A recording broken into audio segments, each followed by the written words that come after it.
The ancient case file sat heavy in my hands. Its faded number, 314, barely legible on the time-worn cover. Tracing my fingers over the delicate yellowed pages, I unraveled the mystery of a creature that had long haunted the countryside, leaving fear and death in its wake, the notorious Chupacabra.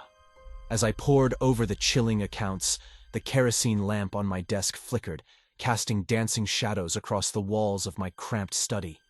I could almost hear the panicked cries of the doomed livestock as the details emerged, word by haunting word. Night after night, the predator had struck, emerging from the darkness to wreak havoc and vanish just as quickly, eluding capture. The case file was littered with horrifying scenes of daybreak. Chickens strewn about the yards, throats slashed, bodies intact but fully exsanguinated. Goats and pigs similarly massacred, carcasses peppered with telltale puncture wounds, eyes frozen wide in terror at the moment of attack. Cattle with jagged gashes along their haunches, the ground beneath them soaked crimson, their last pitiful lows fading on the wind. The attacks increased in frequency, the body count rising. The Chupacabra thirsted for blood, and no animal was safe from its insatiable hunger. Descriptions of the beast were fragmented and contradictory, but a hellish picture emerged, hairless and scaly, with a reptilian visage and rows of razor-sharp fangs designed to tear through flesh and tap veins, malevolent ruby eyes that glowed with predatory intensity, unblinking as they pinpointed their next victim. Sometimes leathery bat-like wings unfurled from its hunched form, other times wickedly curved black horns. Night after night, the attacks continued, attacking not just livestock, but people as well. A young girl, torn from her bed, the broken remains found days later curled in the roots of an ancient tree, neck ravaged by bites, flesh drained to pallid white. An elderly man, ambushed at dusk while walking home, discovered crumpled on the side of the road, blood pooled beneath his withered body. The shadow of death spread across the villages, fueled by whispered sightings, bloated carcasses, and gore-spattered feathers fluttering in the gray light of dawn. The local farmers were desperate, their flocks and herds decimated, livelihoods shredded and teetering on the verge of collapse. A palpable fear flowed through the rural communities like ice in the veins, infecting dreams and stifling hope. Something had to be done to stop the carnage, to return the rhythm of life and death to its natural equilibrium before the land was stained with blood for good. I knew the Chupacabra was no legend, no folkloric phantasm. It was frighteningly real and had to be stopped. I gathered my silver-tipped bullets, crucifixes, and various tools necessary for confronting the supernatural, headed into the night.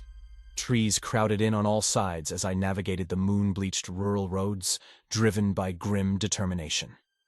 The village I sought came into view, a hush upon it. I could feel the evil radiating from its core.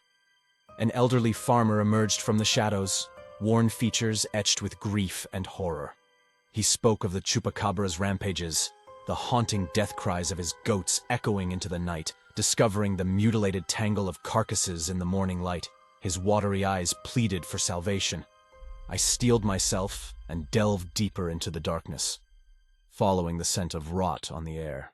The thick, metallic scent of freshly spilled blood permeated the still night air, guiding me through the dense tangle of brush.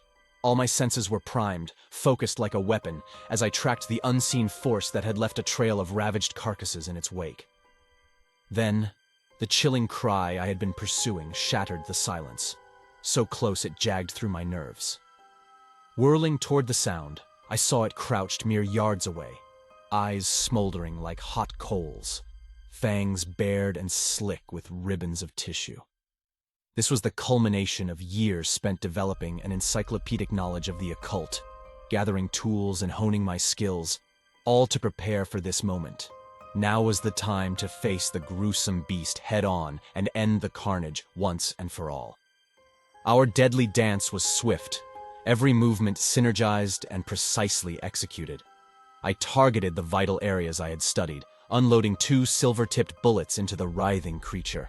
It let loose an ungodly wail as the bullets tore through leathery flesh, ichor spurting from the gaping wounds, yet still it thrashed in agony, jaws snapping manically, hell-bent on taking me with it.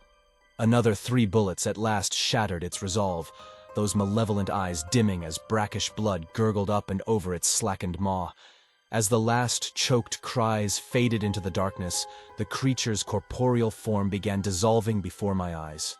Its flesh withered, fangs splintering and falling away, claws retracting into gnarled digits. A final shudder, then only a pile of ash remained, slowly scattering across the leaf-littered ground. The cool night air seemed to lighten, as if purified by the banishment of such ancient evil. But my work was far from over.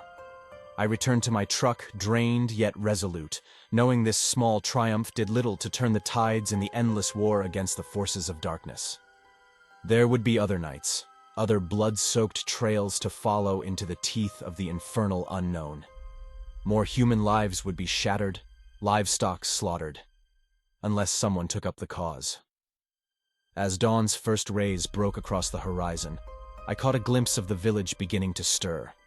A new day was dawning, a chance for light and hope to take root again in these terrorized lands. They did not yet realize the demon was gone, its bloody reign over at last. Soon they would venture out and find no maimed carcasses, only tranquility. This village was now freed from shadow, but for how long? How many more nights until fangs again pierced the flesh of the innocent? When would those soul-chilling shrieks of attack echo again across the countryside?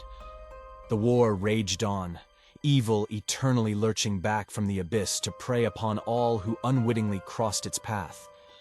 My purpose was clear.